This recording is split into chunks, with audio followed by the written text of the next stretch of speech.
Bonjour les enfants.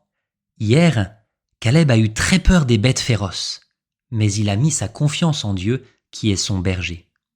Ce soir, Caleb regarde vers le ciel. Il est rempli de milliers d'étoiles. Il se sent tout petit, mais il découvre que Dieu pense à lui. Il voit même une étoile spéciale qui pourrait annoncer le Messie. Aujourd'hui, on apprend l'humilité. Reconnaître que tu n'as pas besoin de te vanter, car tout ce qui est bon vient de Dieu. Alors ouvre grand tes yeux vers le ciel. Voici l'étoile du berger. La nuit tombait doucement sur les collines de Bethléem. Le vent soufflait légèrement dans les oliviers. Caleb, allongé sur une pierre plate, regardait le ciel. Il avait déjà passé 2 nuits avec les bergers, mais ce soir-là, quelque chose était différent. Le ciel était rempli d'étoiles, des milliers, peut-être même des millions. Et même dans le village, ces jours-ci, tout semblait différent. Il y avait beaucoup plus de voyageurs que d'habitude. On voyait des familles marcher avec des paquets sur le dos, souvent accompagnés d'un âne chargé de sacs. Caleb se demandait pourquoi tant de gens venaient à Bethléem, mais il n'osa pas poser des questions. Il préférait regarder les étoiles.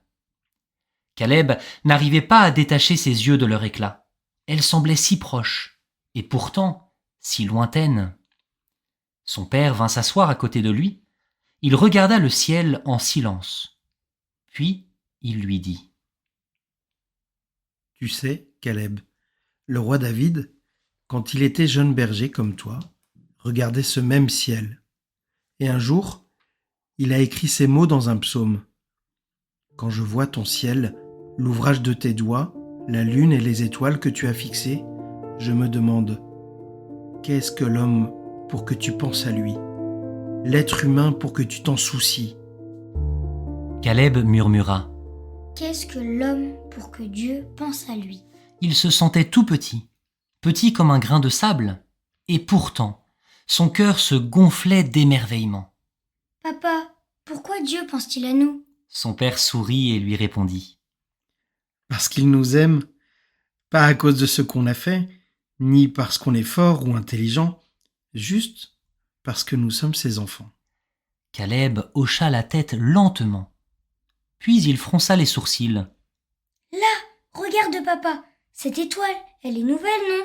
Elle brille plus que les autres. Le père de Caleb suivit du regard, et son visage devint grave et lumineux à la fois.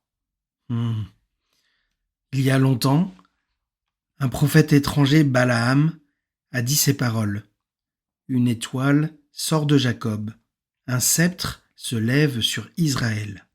Une étoile ? Oui, une étoile spéciale, un signe. Un jour, disait ce prophète, Dieu enverra un roi.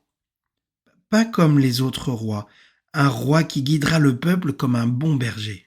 Caleb regarda de nouveau l'étoile. Tu crois que c'est elle ?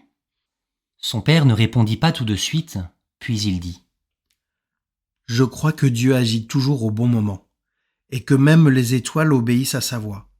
Si celle-ci est là, ce n'est pas pour rien. Caleb se redressa et regarda encore le ciel. Il ne savait pas encore lire toutes les étoiles, ni comprendre tous les mystères du monde, mais il savait ceci.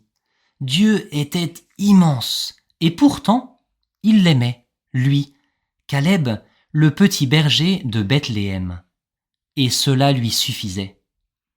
Alors, il murmura dans la nuit : Seigneur, tu es plus grand que tout, et pourtant tu penses à moi. Merci. Et toi ? Parfois, tu aimerais montrer que tu es fort ou tu as peur d'être trop petit ? Souviens-toi de Caleb. Il n'était pas le plus grand ni le plus fort, mais il a mis sa confiance en Dieu. Et Dieu l'aimait tel qu'il était. Tu sais, l'humilité, c'est quand on accepte de ne pas tout faire tout seul. C'est reconnaître qu'on a parfois besoin d'aide et que tout ce qui est beau et bon dans notre vie vient de Dieu. Aujourd'hui, tu peux faire un petit pas dans l'humilité. Demande de l'aide si tu en as besoin ou dis simplement merci à quelqu'un qui t'a aidé. C'est ça l'humilité. Rester simple, reconnaître ses limites et laisser Dieu nous rendre forts dans notre cœur.